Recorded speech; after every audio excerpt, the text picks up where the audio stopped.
toujours soutien au FARDC. Tout le monde n'a parce que Mboka Nabiso, Banyanga la Kata Baniba Sarana Congo. Mais tout le monde va botter les binos, Bounagana, mon Mboka. Non, on a des républiques stratégiques. Les FARDC n'ont pas voulu pour faire rouler les sangs paisibles citoyens. Parce que Banyanga la Kata Wana, Balingaki Kabana, air et affrontement, il y a des dégâts à la Makashi dans la population. Voilà pourquoi stratégiquement le FARDC c'est ça qui est plus stratégique. Mais à l'heure actuelle déjà les combats se poursuivent aux alentours de Bunagana. Donc dans quelques heures ici Bunagana est entre les mains de nos FARDC. Bino bozolo barara bongo mais toujours on va M23 va toujours pour gagner bino moi Mboka. Banal badana fima va M23. Les M23 ils allaient fiction. Les M23 n'existent pas. C'est l'armée rwandaise. Vous comprenez? C'est l'armée rwandaise qui agresse la République démocratique du Congo. Malheureusement, tu as déçu la complicité à la communauté internationale. Le peuple congolais couffi pendant beaucoup d'années. Mais parce qu'il y a toujours bouche bée de l'autre côté, face à l'invasion rwandaise dans Mboka Nabiso. Ça a une mutualisation avec l'armée ougandaise pour continuer à faire couler les sangs des Congolais à cause de nos richesses. Ils ont révolté Bisso, messieurs les journalistes. Ils ont révolté Bisso Makasi. Voilà pourquoi j'en appelle à la jeunesse congolaise. Mboka Oiza ya Bisso. Totalement. Cette affaire ne concerne pas seulement Félix Tshisekedi comme président de la République. Tu vas comprendre Yango. Situation Oyo Tshisekedi a hérité Yango, ça fait maintenant plus de 28 ans. Yabitumba Oyo. L'objectif principal est d'aller piller nos minéraux, occuper illégalement notre terre par les étrangers, par les Rwandais. Vous comprenez? À complicité avec la communauté internationale. Voilà pourquoi j'en appelle à la jeunesse congolaise totalement. Parce que ce pays nous appartient. Tout le monde a un sentiment de parti politique Nabiso. Vous comprenez? Total là, ils ont intérêt comme ils ont Mboka Nabiso, la République démocratique du Congo. Oh le banguna, sangani monde entier monani. Le belo côté. L'armée rwandaise a agressé Biso. Aucun ambassadeur accrédité dans Mboka Nabiso a fait des déclarations pour condamner le Rwanda. Vous comprenez? C'est la première fois notre pays, nos autorités, le bango sur la tribune, il y a Nations Unies, dans le Conseil de sécurité que Rwanda a agressé. Ça fait des preuves à l'appui. Mais nulle part le Rwanda a été condamné. Voilà pourquoi j'en appelle à la jeunesse congolaise de regarder la même direction pour défendre les terres de nos ancêtres. Vous comprenez? Le Rwanda c'est un petit pays. D'où Kagame tue ce courage, il y a quoi agresser un géant comme le Congo. S'il n'est pas soutenu par de grandes puissances. Kagame, le Rwanda a reçu la face dans la RDCT. Mais ce Kagame a s'entêté parce que derrière lui, il y a des forces de main noire de la communauté internationale derrière le Rwanda pour mettre à agir notre pays. Alors, l'heure est venue maintenant que tout peuple congolais dans l'ensemble dans la même direction pour défendre notre terre. Parce que ce pays nous appartient. Lobby, ce qui est les gens doivent comprendre ça. Lelo Érythrée ou t'es Namboka ni, ou t'es Guinée-Éthiopie. De quoi bilo oi? Soweto, oyo kaka Soweto. Pardon, Mboka oyo za Lesotho. Et c'est la carte Afrique du Sud. Toujours la même manœuvre au Rwanda ba osala. Biso ba Congolais to jara na poto, to kendaka ba poto. Au sommet ba Congolais ba fana na communauté place mo biso ba Congolais. Mais pourquoi ces Rwandais que to yama bango na Mboka comme des réfugiés? Balingara revendre place mo comme une communauté. Pour qu'un jour va réclamer autonomie na bango. C'est ça une autre forme de balkanisation en Mboka Nabiso. On comprend pourquoi les laisser ensemble si réellement ils ont acquis la nationalité congolaise. Pourquoi ces Rwandais aiment toujours rester ensemble? Avec la complicité, il y a Mindele. Pour que ces gens un jour va réclamer autonomie na bango. Comme un état souverain. Peuple congolais, tofungola misu. Bitumba eza Félix Tshisekedi. Tshisekedi a koleka. Le Congo est demeurer toujours pour nos enfants. Tolégué bango nini. Lelo je suis très mal à l'aise. Il y a les soi-disant politiciens congolais qui prétendent diriger ce pays.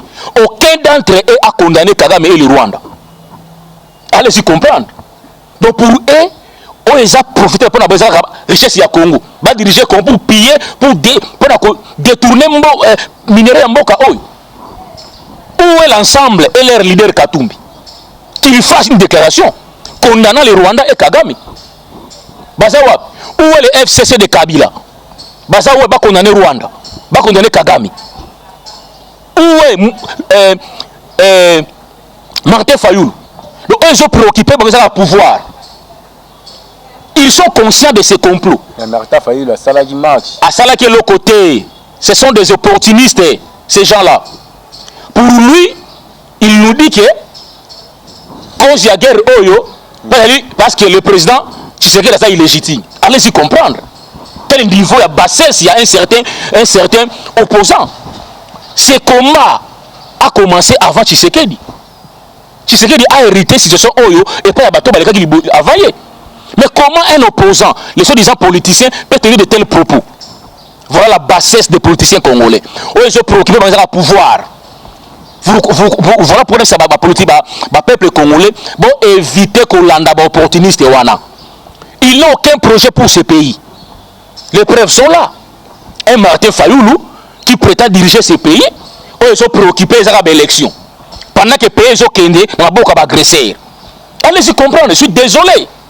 Moïse Katumbu, Benga Média, condamner le Rwanda et l'agression rwandaise. Condamner Kagame, silence radio. Vous comprenez? Kabila et le FCC, condamner le Rwanda, condamner le Kagame, silence radio. Alors voilà pourquoi j'en appelle à la jeunesse congolaise. Vous êtes derrière des partis politiques bidons qui sont en complicité avec les agresseurs de notre pays. Sortez de ces partis politiques. Ils n'ont aucune vision pour ce pays. Vous comprenez? Ce qui leur préoccupe, c'est le pouvoir.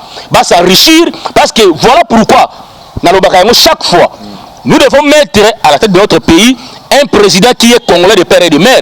Voilà, j'avais raison de dire ça. Tshisekedi face à ces complots, s'il était étranger, mais Moko Ekei, je vous informe, monsieur le journaliste, quelle pression à subir?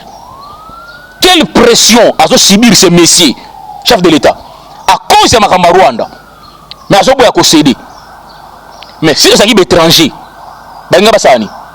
au profit de leurs intérêts, il allait céder. Aujourd'hui, communauté internationale, le pays est agressé par un autre pays, l'invasion rwandaise, mais bon, c'est surtout dialoguer à un pays qui nous agresse. Mais c'est inconcevable. Allez-y comprendre. Or, ils savent, surtout que la table à négociation, le M23, le Rwanda, pardon, a un cahier de charges. Ils ont été signés par les prières du FCC, acceptant les conditions Oyo, vous comprenez?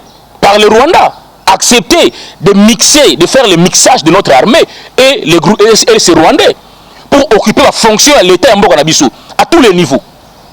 Deuxièmement, on doit leur dédommager des millions de dollars pour passer la Guinée na Congo. Pour passer la Guinée. Troisièmement, une partie des terres. Voilà le cahier de charges. Voilà pourquoi l'hypocrisie de la communauté internationale. On a vu l'Ukraine être frappée par la Russie. Tout le monde a se levé, a levé sa voix, pour défendre l'Ukraine. Mais au Congo, tout le monde s'était. Voilà la complicité de la communauté internationale. À quoi bon le RDC pour faire partie de l'organisation régionale et puis internationale? À quoi bon? Nous avons ratifié beaucoup de chartes. Ils ont réglementé le pays. Le Congo est agressé par son voisin, silence radio. Personne n'en parle. Tiki Biso, le Congo, Biso Moko. Pendant que de l'autre côté, ils ont armé Rwanda avec des armements lourds. Allez-y comprendre, avec des moyens. Voilà pourquoi destin à Biso Congo, et ça n'a beaucoup na Biso Moko. Congolais totalement. Toxique à distraction. Nous avons une population 80% jeunesse. Biso faut défendre Mboka. Tshisekedi va passer. Qu'est-ce que nous allons léguer à nos enfants?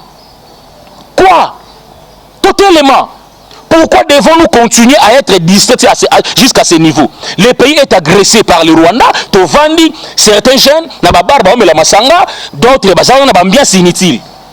Je suis tellement touché. Tellement touché, laissez-moi vous dire ça.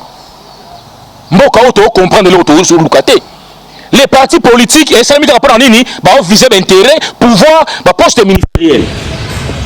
nos autorités, ministre de la Défense, ni par Vandiwana comme une marionnette.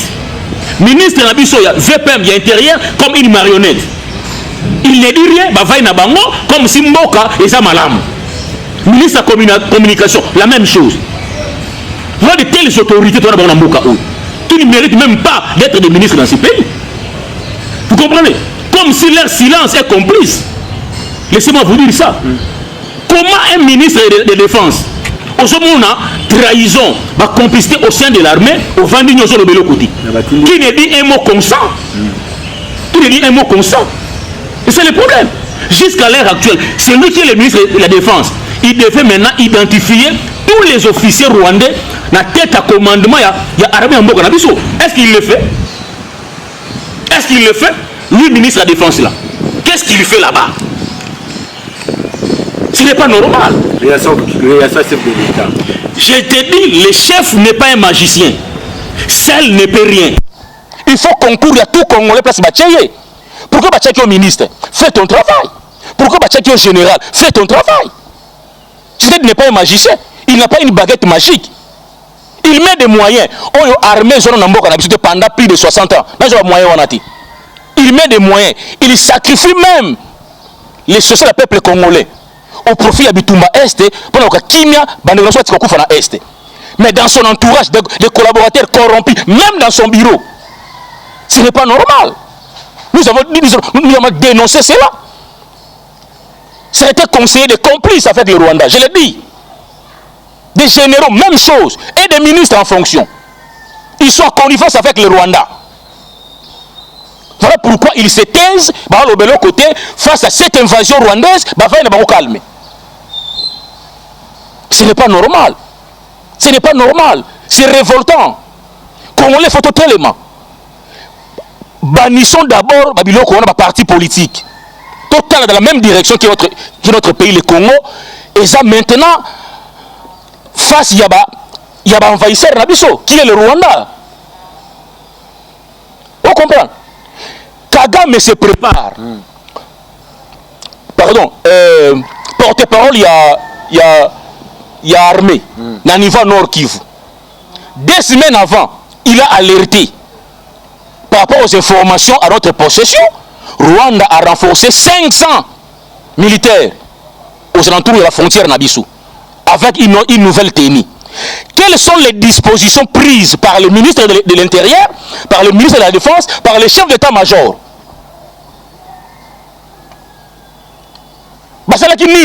Face à l'information, pour déjouer ces plans, ils sont complices pour moi. Ils sont complices. Pendant que le Rwanda s'est préparé, ils étaient informés. Parce qu'ils mesurent ni. Pour contourner l'attaque. Voilà pourquoi j'ai toujours dit, l'ennemi du Congo, c'est les Congolais Bissomoko. Autrefois, je t'avais dit, Mundele Anakolinarocha, patriote de tête en bourg en Abissoté. Il fallait nous imposer des étrangers. Parce que les étrangers n'auront jamais loyauté totale dans le Congo. Et aujourd'hui, nous allons encore nous hasarder de prendre les étrangers. J'ai dit non. J'ai dit non. La jeunesse congolaise, ce pays nous appartient. La complicité interne et externe. Même au niveau de l'Assemblée nationale, des députés corrompus qui ont des groupes armés. Mais nos services de renseignement, qu'est-ce qu'il faut pour arrêter tous ces gens?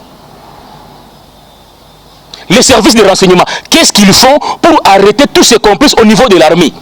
Des miens et Bozawapi. Vous voyez qu'il y a des généraux complices, corrompus, qui travaillent à mèche avec l'envahisseur, le Kagame et le Rwanda. Mais bon, c'est la nini pour au Kangabango pour dénicher Bango. Avant-hier, on a arrêté un officier rwandais, un colonel, lieutenant-colonel, Nakisangani. Na tête à commandement à Mboka. Tala ba ventir na Mboka oyo. Population qui sur terrain ba kangiye. Commandant la police ya Kisangani. OK. Aina ba police ba kangiye ba tchina ba kinayi. Lobby communiquer ba tanga na RTNC. Ba suspendre commandant la police o kama ki Rwanda wana. Tala degré moko ezali. commandant la police a kangi un général, un colonel rwandais na Kisangani, mais na niveau Kinshasa awa, il y a état-major à la police, va suspendre yé, va déférer devant la juridiction militaire, va s'ambisayer. Et cause d'accord, bo signer te bo na mboka. Na ebisa que Tshisekedi a hérité cette situation. Et ça n'a pas tout signé d'accord pendant des années na mboka oyo pour vendre ces pays. Des Congolais conscients devaient soutenir le chef de l'État. Voilà l'inconscience collective des Congolais à tous les niveaux. Et des autorités qui nous dirigent, ceux qui ont fonction à l'État, et des députés nationaux, et la population congolaise. Bande d'inconscients. C'est comme si Mokonzambo Kazolo Bateboué, cause à pas yebi. Ayebi garde na sima ba M23 tebu ndeto zoyo kakaka zamutuna onatuni. Na otu ko yebisa yo awa, Tshisekedi dérange. Azo déranger Tshisekedi. Mwana batu wana. Tshisekedi n'a pas autrefois connaissant l'homme à trahir jamais Mboka Oyo. Je crois lors de son premier voyage dans la pouvoir na Goma, ils avaient bien autoroute dans la télévision. On était venu vers lui pour lui dire des choses contre ces pays. Malheureusement, le peuple congolais inconscient va comprendre qui manière où Félix a Kumba Mboka Oti. Félix avait compris que ces pays étaient déjà vendus. Les pays est infiltré à tous les niveaux. Je dois commencer par où? Par la diplomatie. Faire comprendre ces gens qui soutiennent le Rwanda. Va comprendre que le Congo a besoin de la paix. On a besoin de minerai Congo, il n'y a qu'à voie normale. Voilà la démarche qu'il avait fait. Malheureusement, certains politiciens, bah, il y a de l'autre côté, oh, à son voyage mingi. Les pays étaient déjà vendus. Même pour remporter une guerre, il faudra avoir aussi des soutiens extérieurs. C'est ça la vérité. Maintenant, les inconscients viendront condamner Félix Tshisekedi. Parce qu'il a dit histoire en Mboka, on va étranger. Pour eux, les Congolais à solo ont soutenu Félix Tshisekedi. Il est allé partout, à risquer même sa vie, dans l'avion, pour l'intérêt du Congo. Le faire comprendre que non, Congolais a Koufi Mingi. Boya, na voie normale, pour négocier, si on a besoin de minerai à Congo. Il est allé plus loin avec nos amis, les pays frontaliers. Faire comprendre à Kagame, ton intérêt arche de guerre, peuple n'a Koufi Mingi. Nous sommes appelés à vivre ensemble, de nos deux peuples. Nous devons mettre l'intérêt économique, il y a deux peuples sur la table. Tout solo là. Pesi bango, raffinage à or et pas à bango.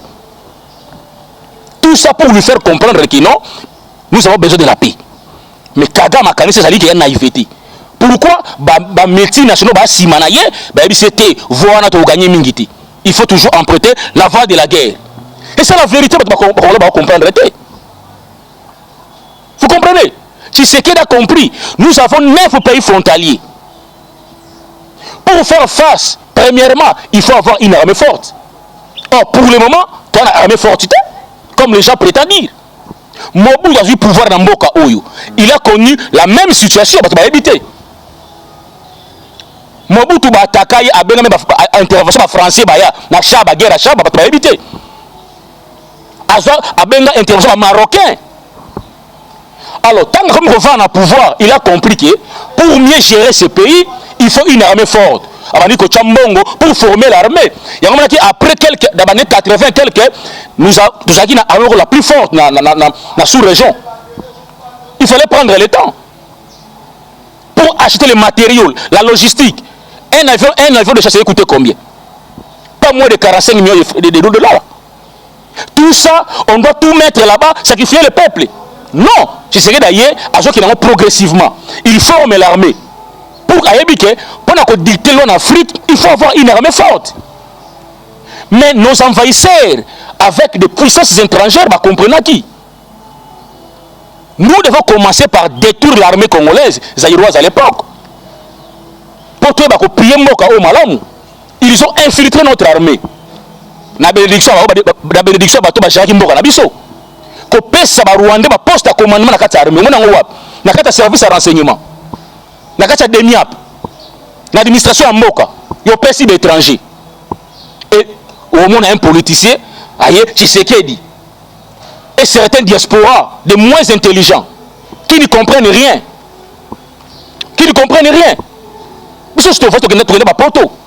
Mais j'ai compris que diaspora Lelo, c'est la plus bourrée que c'est à Congo. Permettez-moi de le dire ça. Les gens qui ne comprennent rien des enjeux politiques en Mboka na Bango. Bamsou Barosso a 200 millions par les envahisseurs à Mboka pour combattre les Congolais leur pays. Mais il s'est dit diaspora. Il fait beaucoup de bruit. Est-ce que dans des diasporas consciencieuses, Barosso dit que Bokechu, un abruti, mais au moins il y a des Congolais, des gens qui prétendent étudier, soutenir Bokechu. Allez-y comprendre quel genre il y a peuple dans Mboka. Parce que Kosabango, le pays est occupé. Le Congo n'a jamais été occupé. Le Congo est infiltré, non occupé. Mais ces soi-disant diaspora sont manipulés par un babourique, les Bokechu, les Esso et les autres, qui travaillent en connivence avec les envahisseurs de notre pays. Mais au moins après, des diasporas, qui est derrière Batu Abongo. Mais marche uti salama wana goma marche salami ko benga l'ambassadeur ya Uganda na ambassadeur rwandais mais tisikoyo le chef de l'état et banati to e batimo na mboka ezana nini Tshisekedi c'est un chef de l'état. Ako sala a sa décision par rapport à l'émotion ti. Vous comprenez? La foule n'a pas d'état d'âme. Tshisekedi c'est un chef de l'état. Décision soit que joie, il faut là les pour et les contre décision que joie wana. Les avantages, n'a des avantages. Bah je rappelle déjà à la précipitation té. Mais bah tu bundi sabino. Nazoya papa. OK. Tshisekedi c'est un chef de l'état. Avant de prendre des décisions, il faudra d'abord qu'on mûrir réflexion à eux. Le Congo est infiltré à tous les niveaux. Tshisekedi le sait. Mais on a progressivement. Je vous informe. Tshisekedi a rompre na contrat autosigné na Rwanda par rapport à ici il y a raffinerie, il y a raffinage ya ba or na biso na Rwanda akati yango. Lobby, il avait convoqué le conseil de sécurité à Mboka na biso. Il avait pris des décisions. Kala mingité ba ko livrer na presse ba koyeba quelles sont les décisions au agi. Mais bon pousser à agir le la bloquer chuté. Bon pousser à agir les politiciens au bazar na cour à raisonnement. C'est un chef de l'État. Parole l'union et que ça a un impact positif, soit négatif dans Mboka na biso. À cause de décision à la va-vite pour plaire à certains inconscients. Il doit réfléchir. Il a tout un bureau. Il doit mûrir pour avoir une telle décision. Mais avec les où nous Kende, il y a déjà Kende qui briser la relation diplomatique dans Rwanda. Donc déjà Kati et Lokowana. Accord de signer na bango rompre yango, c'est déjà un pas. Déjà asphyxier l'économie à Rwanda. L'état de siège d'abord, et bien asphyxier l'économie à Rwanda. Et il y a 44%. Mais Bandoki à Congo, il contre l'état de siège. Laissez-moi vous révéler quelque chose. Il y a des mouvements citoyens. Ils se disent congolais, mais qui travaillent en mèche avec les envahisseurs de notre pays. Basa une Kinshasa Ao. Basa une réunion nocturne pour combattre notre pays. Les soi-disant mouvements citoyens. Ils sont financés par des politiciens congolais, entre guillemets. C'est ça les Congolais. Les soi-disant mouvements citoyens. Des complices. Les soi-disant sociétés civiles, complices. C'est eux qui travaillent en mèche avec les envahisseurs de pays. Au Comona, Kagame a tellement l'état de siège. Les mouvements citoyens ont emboîté les pas. Certains députés ont emboîté les pas et certains politiciens. Allez-y comprendre. Allez-y comprendre. Papa, c'est énervant. Hein? C'est énervant, je vous dis. Jeunesse, je lance l'appel à la jeunesse congolaise. Botelema, mboka ezokende. Mboka oyo Tshisekedi akoleka. Tokotiki là-bas na biso nini na mboka oyo. Soki mboko ekei. Tokotiki la bango nini. Tshisekedi est seul contre tous. Parce que notre pays a été infiltré à tous les niveaux. Na présidence, na armée, partout. Na service à renseignement. Des traîtres sont là. Je reviens à ce que je vous disais ici, na Kisangani. On a arrêté un officier rwandais, colonel, par la population. Ok? commandant la police qui sera na ko joyer ba tche na jibake na ye or reuti na Kinshasa awa ce commandant dans mito to sayo asa déféré devant la justice militaire pour asali nini yebisanga pour asali nini pendant que ce colonel est un Rwandais mais hors de la Kinshasa awa l'inspection générale suspendant ce commandant et va déférer devant la justice. Tout ça, Mokonzambo Kamona dit. Il a mis des hommes là-bas. Il n'est pas magistrat, tu sais ce qu'il dit. Ache bourgmestre la limité à. Oye a on dit que ça va bêtise. Aranzambe tu sais ce qu'il dit. C'est qu'on nous demande minimum il y a patriotisme en Bokanabiso pour sauver ce pays. C'est ça le problème. Tshisekedi a donné une vision pour le Congo. Mais c'est à eux, les collaborateurs à tous les niveaux, d'intérioriser Yango pour le mettre en pratique, pour le bien du Congolais. Malheureusement, ces collaborateurs, la plupart, travaillent en mèche avec les Rwandais, avec Paul Kagame. Je dis bien, et des ministres en fonction. Et des députés en fonction, dans un groupe armé, on a qui moussent dans l'Assemblée nationale. Des députés qui ont des groupes armés. Mais je me demande, où est le service de renseignement à Congo pour mettre la main sur tous ces gens? Bazawapi. Bazawapi. Tout ça, chef de l'État. Même si on a Pessio Fayou Lumboka ou Nandenge Zalibo, ou Salanini, des opportunistes politiciens. Basa la déclaration, va condamner Kagame. Katumbi, le Kakuna, FCC Kabila, va condamner Kagame. Tondi Babango, va Sala Yangote. Retenez ça, va Sala Yangote. Parce que Kagame, c'est leur parrain. C'est le seul régime, Tshisekedi, qui a pris le courage, dans la tribu des Nations Unies, par l'entremise, il y a VPM, Nabiso, il y a affaires étrangères, condamnant le Rwanda, l'agression rwandaise. C'est la première fois. Tshisekedi a haussé le ton devant son homologue angolais Joao Lorenzo. Kagame a deux possibilités. Soit la paix totale, soit la guerre totale. Toi, tu penses que Mouton a complice, il va tenir de tels propos? Ba politicien botika kindoki. Boska kindoki nabino. Le peuple wana inconscient en Arabino wana va comprendre que baba ennemi en mboka oyo. Vous travaillez en mèche avec Kagame. Je l'ai dit. So parce que ba congolais solo, ba ngeba se râler derrière chef de l'État. Tout le monde en Ukraine, il n'y a pas de opposants à l'Ukraine. Tout le monde va se rallier derrière leur chef de l'État pour défendre l'intégrité territoriale en mboka bango. Mais biso le pays est agressé par le Rwanda, les politiciens là, ils se taisent. Mais demain, ils viendront demander l'électorat du peuple congolais va voter encore le président Mboka Oyo. C'est ce que je vous dis. Qui est derrière le Rwanda? Les complots tellement grands, je vous dis. Aucun ambassadeur accrédité dans le Congo condamnant le Rwanda. Aucun ambassadeur. Voilà le complot.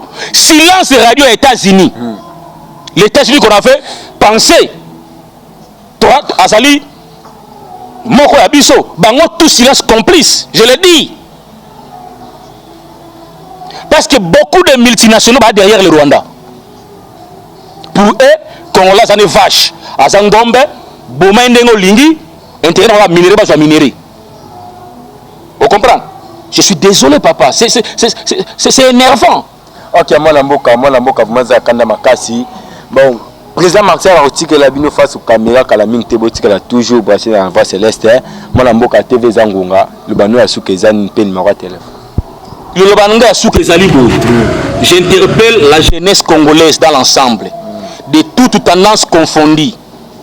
Les pays que vos présidents prétendent diriger demain, c'est le Congo.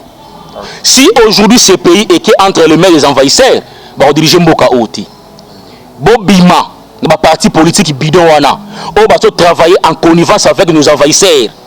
Vos présidents là, ils sont soutenus par le Rwanda. Je le dis ouvertement.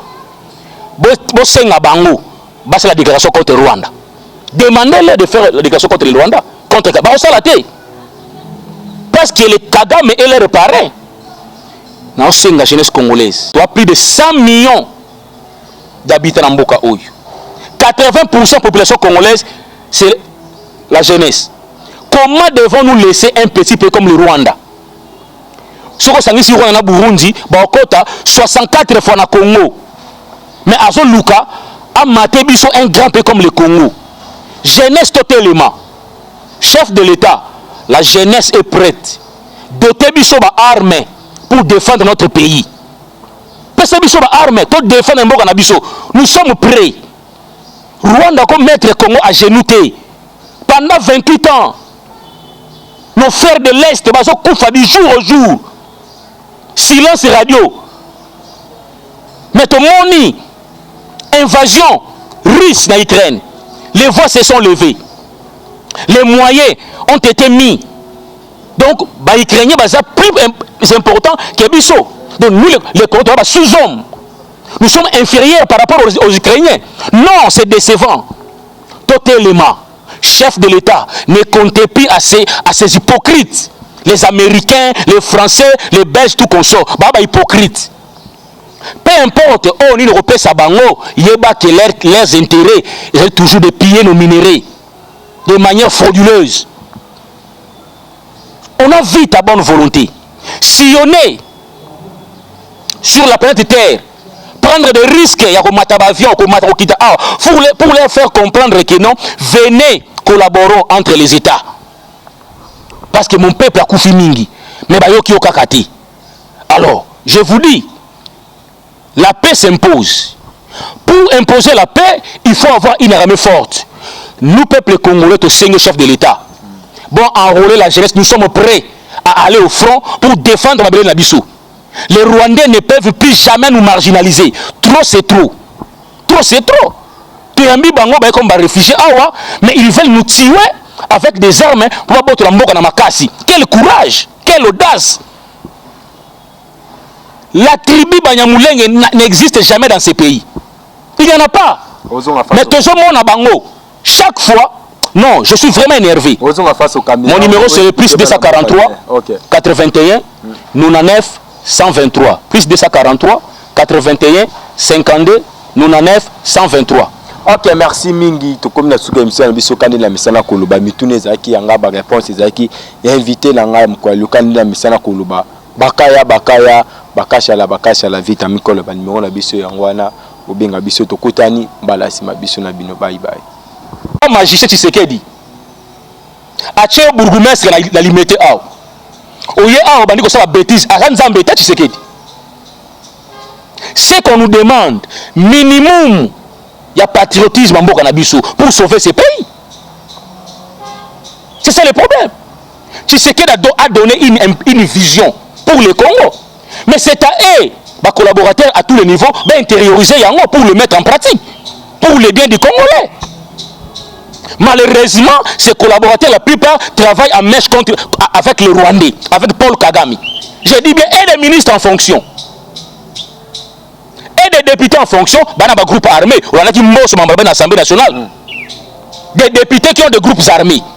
Mais je me demande, où est le service de renseignement à Congo pour mettre la main sur tous ces gens? Bazawapi.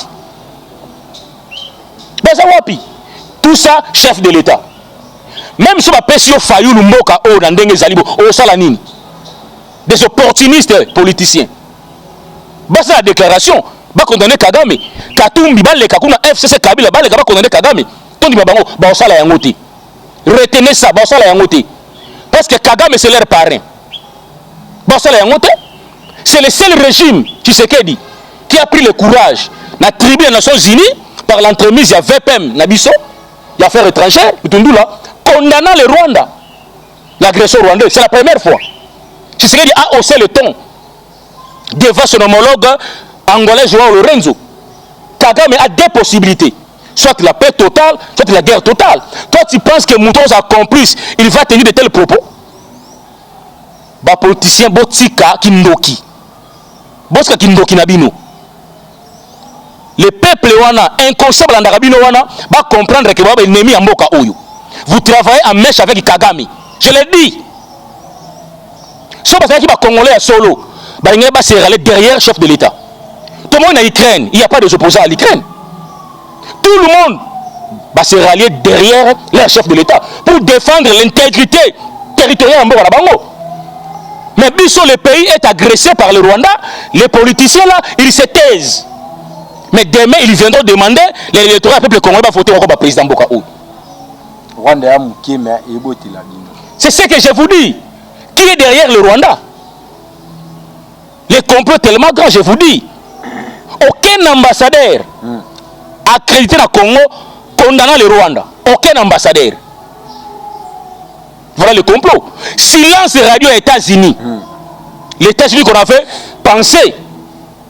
Toi, Azali, Moko Abisso, Bango, tout silence complice. Je le dis. Parce que beaucoup de multinationaux sont derrière le Rwanda. Pour eux, Congolais, ça n'est vache. Azangombe, Bomendengo Lingi, intérêt à minérer, pas à minérer. Vous comprenez? Je suis désolé, papa. C'est énervant. Ok, moi, la mboka, vous m'avez makasi. Bon, président Marcel a dit que la bino face aux caméras, que la mine tebotika toujours braché dans la voie céleste. Moi, la mboka TV Zangunga, le banou a souké zan pen numéro de téléphone. Le banou a souké zalibo. J'interpelle la jeunesse congolaise dans l'ensemble, de toutes tendances confondues. Les pays que vos présidents prétendent diriger demain, c'est le Congo. Si aujourd'hui ce pays est entre les mains des envahisseurs, on va diriger Mboka Oti. Bobima, le parti politique bidon wana, on va travailler en connivence avec nos envahisseurs. Vos présidents là, ils sont soutenus par le Rwanda. Je le dis ouvertement. Bosenga Bango, c'est la déclaration contre le Rwanda. Demandez-leur de faire la déclaration contre le Rwanda. Contre Kagame. Parce que les Kagame et les réparés. Dans la jeunesse congolaise, il y a plus de 100 millions d'habitants dans Mboka Oyo. 80% de la population congolaise, c'est la jeunesse. Comment devons-nous laisser un petit pays comme le Rwanda? Si on a au Burundi, 64 fois dans le Congo. Mais à Zoluka, à Matébiso, un grand pays comme le Congo. Jeunesse totalement. Chef de l'État, la jeunesse est prête. Doter biso ba armée pour défendre notre pays. Nous sommes prêts. Rwanda comme maître Congo à genouté. Pendant 28 ans, nos frères de l'Est sont du jour au jour. Silence radio. Mais ton moni, invasion russe en Ukraine. Les voix se sont levées. Les moyens ont été mis. Donc, les Ukrainiens sont plus importants que Bisso. Donc, nous, les Congolais, sous-hommes. Nous sommes inférieurs par rapport aux Ukrainiens. Non, c'est décevant. Totalement. Chef de l'État, ne comptez plus à ces hypocrites. Les Américains, les Français, les Belges, tout qu'on sort. Hypocrites. Peu importe, on est européen, Sabango, il y a que leurs intérêts, ils ont toujours de piller nos minéraux de manière frauduleuse. On a vu ta bonne volonté. Sillonner sur la planète Terre, prendre des risques, il y a comme avion, pour leur faire comprendre que non, venez collaborer entre les États. Parce que mon peuple a koufi mingi, mais bayoki okakati. Alors, je vous dis, la paix s'impose. Pour imposer la paix, il faut avoir une armée forte. Nous, peuple congolais, au seigneur chef de l'État, bon, enrôler la jeunesse, nous sommes prêts à aller au front pour défendre Mabélé Nabissou. Les Rwandais ne peuvent plus jamais nous marginaliser. Trop, c'est trop. Trop, c'est trop. Comme réfugiés, mais ils veulent nous tuer avec des armes pour abattre la mboka na makasi. Quel courage, quelle audace. La tribu Banyamulenge n'existe jamais dans ces pays. Il n'y en a pas. Mais tout le monde a bango. Chaque fois, non, je suis vraiment énervé. Mon numéro c'est le plus 243 81 99 123. Plus 243 81 52 99 123. Ok, merci mingi. To comme na suka émission na biso kandi la misana koloba mitune zaki yanga ba réponse zaki invité na nga mko lokandi la misana koloba bakaya bakashala vita mikolo ba numéro na biso yango wana obenga biso to kotani mbala sima biso na bino bye bye.